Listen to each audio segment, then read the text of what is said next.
16 सितंबर के बाद से मुझे नींद नहीं आ रही थी। परमात्मा की शक्ति मुझे नींद से उठा उठा के कहती थी कि भाई ये क्या कर रहे हो, तुम सो रहे हो, देश जल रहा है, तुम सो रहे हो। मैं हार्ट का पेशेंट हूँ, वाल्व मेरा एक पूरी तरह से खराब है। मैं 2 दिन की दवाएं लेके गया था क्योंकि मुझे मालूम है कि पुलिस के इंतजाम में इसमें उसमें देर लगी। मुझे तो बड़ा ताज्जुब है कि चीफ जस्टिस ने मुझे छोड़ दिया, लेकिन जब हमारे सनातन धर्म से रिलेटेड कोई मामला आता है या कोई भी मुद्दा हो छोटा मोटा, तो उसके ऊपर वो जरूर ऐसा कोई ना कोई ऑर्डर पास करते चली आ रही है ये सुप्रीम कोर्ट, जिससे कि मैं बहुत दुखी हूँ कि ऐसा इन्हें नहीं करना चाहिए। ऐसा नहीं है कि मैं नशे में था या मैंने कोई गोलियां खा रखी थी और मैं कुछ करके आया, ऐसा कुछ भी नहीं है। उन्होंने एक्शन किया, मेरा रिएक्शन था कि मैं फियरफुल नहीं हूँ किसी चीज़ के लिए, ना मुझे कोई इस बात का अफसोस है कि क्या हुआ क्या नहीं। मेरा नाम है डॉक्टर राकेश किशोर। क्या कोई मेरी जात बता सकता? हो सकता है मैं भी दलित हूँ।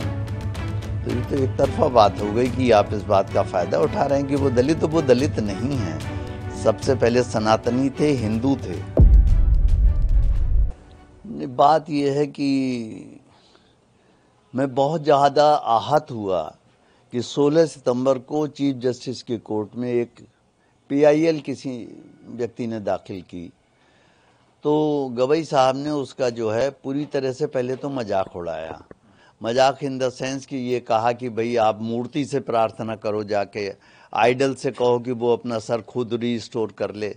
जबकि हम देखते हैं कि यही चीफ जस्टिस बहुत सारे धर्मों के खिलाफ, जो दूसरे समुदाय के लोग हैं, आप सब जानते हैं वो लोग कौन हैं, उनके खिलाफ जब कोई केस आता है तो बड़े बड़े स्टेप, जैसे मैं एग्जाम्पल देता हूँ, हल्द्वानी में रेलवे की ज़मीन पर एक विशेष समुदाय का कब्जा है। जब उसको हटाने की कोशिश की गई तो सुप्रीम कोर्ट ने स्टे लगा दिया 3 साल पहले, जो आज तक लगा हुआ है। ऐसे ही नुपुर शर्मा का जब मामला आया तो कोर्ट ने कह दिया आपने माहौल ख़राब कर दिया। ये सब तो कहते हैं, रोक लगाते हैं, वो सब करते हैं, बिल्कुल ठीक है। लेकिन जब हमारे सनातन धर्म से रिलेटेड कोई मामला आता है, चाहे वो जल्लीकट्टू हो, चाहे वो दही हांडी की ऊंचाई तय करनी हो, या कोई भी मुद्दा हो छोटा मोटा, तो उसके ऊपर वो जरूर ऐसा कोई ना कोई ऑर्डर पास करते चली आ रही है ये सुप्रीम कोर्ट, जिससे कि मैं बहुत दुखी हूँ कि ऐसा इन्हें नहीं करना चाहिए। ठीक है, उस आदमी को रिलीफ नहीं देनी थी, मत दीजिए, मगर मजाक भी मत कीजिए उसका। फिर उससे कहा कि आप जाके मंदिर की उसी मूर्ति के सामने मेडिटेट करें। हम कोई ऑर्डर, अन्याय ये इनजस्टिस ये किया कि उसके रिट पिटीशन को खारिज भी कर दिया। तो इन चीज़ों से लेकर मैं बहुत आहत था। वैसे मैं हिंसा के बहुत ज़्यादा खिलाफ हूँ, मगर ये आप लोग ये भी देखिए कि एक अहिंसक आदमी, सीधा सच्चा आदमी, जिसके ऊपर कोई केस आज तक नहीं है, किसी ग्रुप को नहीं बिलोंग करता है, उसको क्यों ये सब करना पड़ा। ये जरूर सोचने वाली बात है, पूरे देश को ये चिंतन करने वाली बात है कि ऐसा क्या हो गया आखिर। मैं भी कम पढ़ा लिखा नहीं हूँ, मैंने भी एमएससी पीएचडी एलएलबी, मैं भी गोल्ड मेडलिस्ट हूँ। ऐसा नहीं है कि मैं नशे में था या मैंने कोई गोलियां खा रखी थी और मैं कुछ करके आया, ऐसा कुछ भी नहीं है। उन्होंने एक्शन किया, मेरा रिएक्शन था, ये जो भी था। तो आप इसके लिए जैसे लेना चाहें लीजिए। आई एम फ्री टू से दिस थिंग कि मैं फियरफुल नहीं हूँ किसी चीज़ के लिए, ना मुझे कोई इस बात का अफसोस है कि क्या हुआ क्या नहीं हुआ। सर, एक सवाल ये है कि कल आप सुप्रीम कोर्ट जब गए तो क्या आपका कोई मैटर लगा हुआ था या फिर आप पहले से सोच के गए थे कि हाँ मुझे... नहीं, मेरा मैटर नहीं लगा हुआ था, लेकिन ये बात है कि मैं पहले से सोच के इसलिए गया था क्योंकि 16 सितंबर के बाद से मुझे नींद नहीं आ रही थी और कोई परमात्मा की शक्ति मुझे नींद से उठा उठा के कहती थी कि भाई ये क्या कर रहे हो, तुम सो रहे हो, देश जल रहा है, तुम सो रहे हो। तो इसलिए मुझे ये करना पड़ा। कल की तैयारी मेरी थी ये कि मैं 2 दिन, मैं हार्ट का पेशेंट हूँ, वाल्व मेरा एक पूरी तरह से ख़राब है, जिसका अब मुझे रिप्लेसमेंट कराना है। अपोलो में मेरा पिछले 7-8 साल से इलाज चल रहा है हार्ट का। मैं 2 दिन की दवाएं लेके गया था क्योंकि मुझे मालूम है कि पुलिस के इंतजाम में इसमें उसमें देर लगी। और मैं ये भी सोच, मुझे तो बड़ा ताज्जुब है कि चीफ जस्टिस ने मुझे छोड़ दिया। मैं इसे उनका उपकार मानूं, एहसान मानूं कि क्या मानूं, ये मैं नहीं समझ पा रहा हूँ।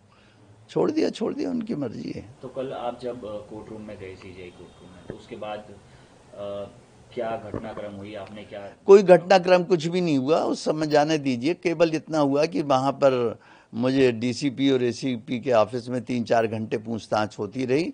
मैं नहीं जानता कौन कौन ऑफिसर थे, लेकिन उनका बहुत बहुत धन्यवाद है कि उन्होंने एक बार चाय और बिस्किट भी मुझे खिलाए और एक बार लंच भी कराया, पानी को पूछते रहे। ये सब मैं उनका उपकार मानता हूँ। लेकिन सर एक सवाल ये है कि लोकतंत्र का एक स्तंभ होता है जुडिशरी, और जुडिशरी का सबसे ऊंचा पद सीजीआई, तो आपको लगता नहीं कि सीजीआई के ऊपर इस तरह से करना?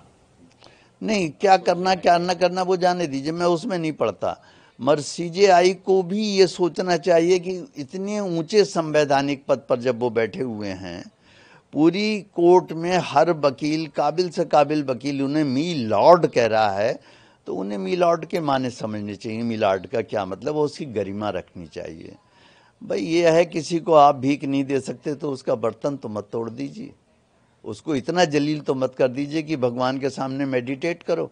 फिर इतना ही कह दिया तुमने, कुछ नहीं। आगे तुम मॉरिशस जैसे देश, दूसरे देश में बोल रहे हो जाके कि देश बुलडोजर से नहीं चलेगा।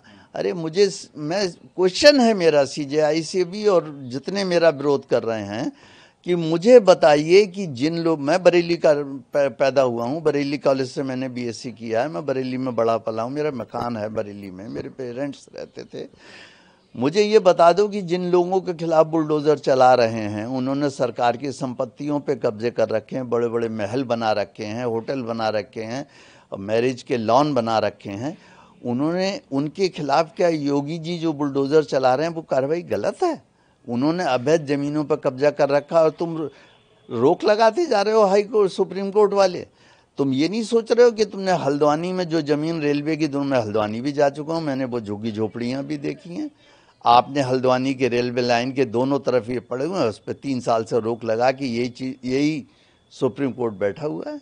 बोलिए क्या उनके लिए, जब एक अवैध संपत्ति है तो उस पर काहे की जरूरत है, क्या जरूरत है? आप बाद में वो केस लेके आते हैं, आप उस केस को डिसाइड कीजिए कि भाई ये जमीन इनकी थी, वापस कर दीजिएगा उन्हें। मगर ये तो नहीं कि पहले से ब्लैंकेट बैन कर दिया कि साहब इस पर बुलडोजर नहीं चलेगा। इन सब चीज़ों से मैं आहत हूँ और रहूँगा। सर इसके अलावा एक सवाल ये भी है कि सनातन के खिलाफ भी बोलने वालों की संख्या बढ़ती जा रही है, इस पर आपका क्या कहना है? नहीं, अब बात यह है कि भाई हजारों साल हम सबके गुलाम ही रहे, जो छोटी छोटी कौम आई वो हम पे राज करके चली गई, वो केवल इसलिए क्योंकि हम हमेशा बहुत टॉलरेंट रहे, आज भी हम टॉलरेंट हैं। लेकिन जब हमारा अस्तित्व खतरे में है तो मैं चाहता हूं कि सनातनी कोई भी चुप ना बैठे, घर में कुछ ना कुछ जो जिस स्तर पे कर सकता है वो करे। मैं उकसा नहीं रहा हूं, मगर मैं ये जरूर चाहूँगा कि अपने हितों का ध्यान जरूर रखें, हम भी, हमारे पॉलिटिशियंस भी, पुलिस भी, जुडिशरी भी। और वो समझें कि भाई जब 1947 में आज़ाद हुआ था हमारा देश, उस समय 7 मुल्क थे और 7 की जगह आज 57 हैं। हम एक थे, उसमें से भी आधा इधर दे दिया, आधा उधर दे दिया, अब आधा फिर बंटने वाला, फिर हम पे क्या बचेगा? हम कहाँ भागेंगे? मेरा ये तर्क है उसके पीछे। एक सवाल ये सर कि पुलिस ने तो एक्शन नहीं लिया क्योंकि सुप्रीम कोर्ट की तरफ से कोई कंप्लेंट नहीं मिली, लेकिन अब बार काउंसिल जो है वो कहीं ना कहीं एक्शन ले सकता है आपके खिलाफ। नहीं, बार काउंसिल ले नहीं सकता, बार काउंसिल ने ले लिया।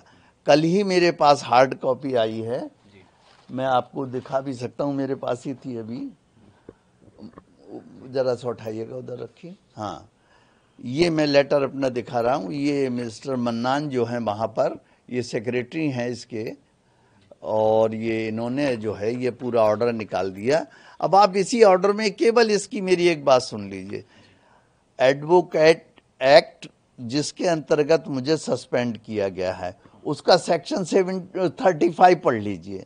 उसमें लिखा हुआ है कि जब भी कोई कंप्लेंट आप पे आती है, अव्वल तो कोई कंप्लेंट आई नहीं, या आप सुओ मोटो ले रहे हैं एक्शन, तो उस मैटर को आप एक डिसिप्लिनरी कमेटी बना के दे दीजिए, वो हमें नोटिस देगी, हम उसका जवाब देंगे। ये इसे कहते हैं प्रिंसिपल ऑफ नेचुरल जस्टिस।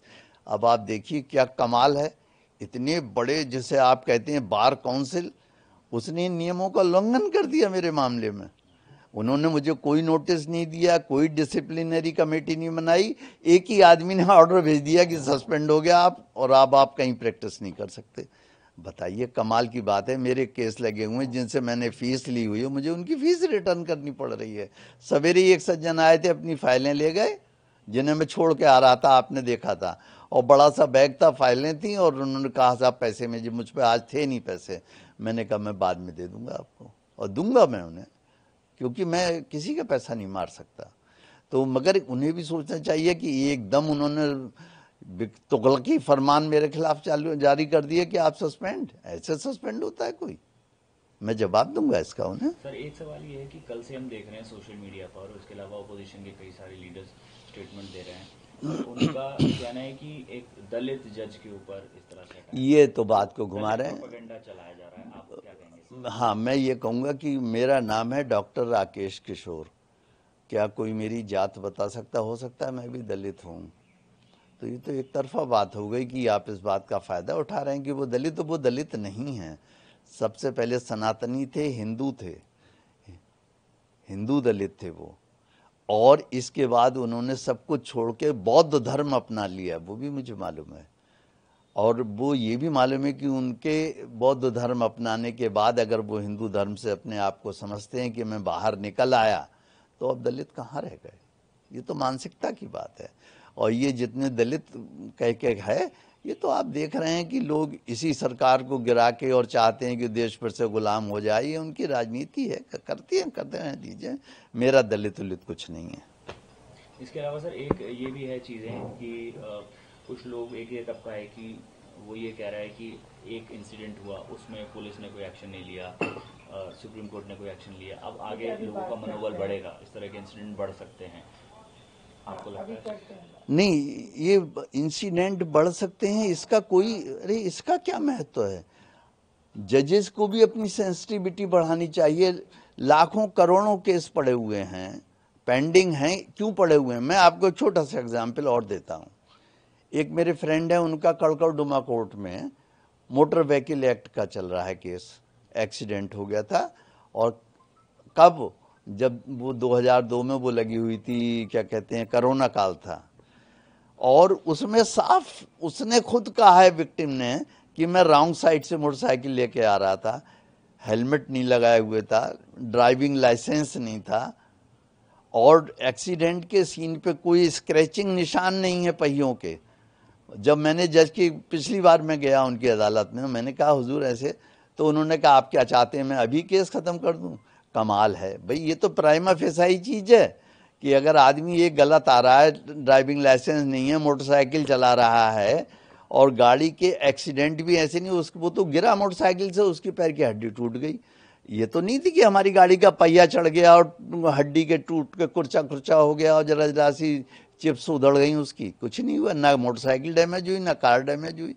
अब इस पे आप केस 4 साल से चल रहा है, और वो जिसके खिलाफ चल रहा है वो बहुत बड़े हॉस्पिटल में बेचारे डॉक्टर हैं, वो हर डेट पे हाथ जोड़ कर खड़े हुए हैं वहाँ पे। तो ये इस तरह से केस के प्रोसेस ऐसे बना लिए हैं कि बढ़ाते ही चले जाओ ऐसे, तो इसमें कोई क्या करेगा? सर एक आखिरी सवाल, क्या जो घटना हुई कल की, क्या अफसोस है सर आपको? बिल्कुल अफसोस नहीं है, ना मैं माफ़ी मांगने वाला हूँ, ना मुझे अफसोस है। मैंने कुछ भी नहीं किया है। आप मेरे ऊपर सवाल उठा रहे हैं, परमात्मा ने जो करवाया वो मैंने किया, मैं करता नहीं, महज साक्षी हूँ। वो उसने करवाया, उसकी इच्छा पूरी हो, उसकी इच्छा होगी कि मैं जेल जाऊं या मुझे फांसी लगा दी जाए या मुझे मार दिया जाए, तो वो परमात्मा की इच्छा है। मैं कहता हूँ वो परमात्मा की इच्छा पूरी हो। मैं 72 साल का हो गया हूँ, अब मैं कब तक झेलूंगा इस तरीके की घटनाएं, ये मुझे आप बता दें। हमसे जुड़े रहने के लिए हमारे YouTube चैनल को सब्सक्राइब करें और नई वीडियो की नोटिफिकेशन के लिए बेल आइकॉन को दबाएं।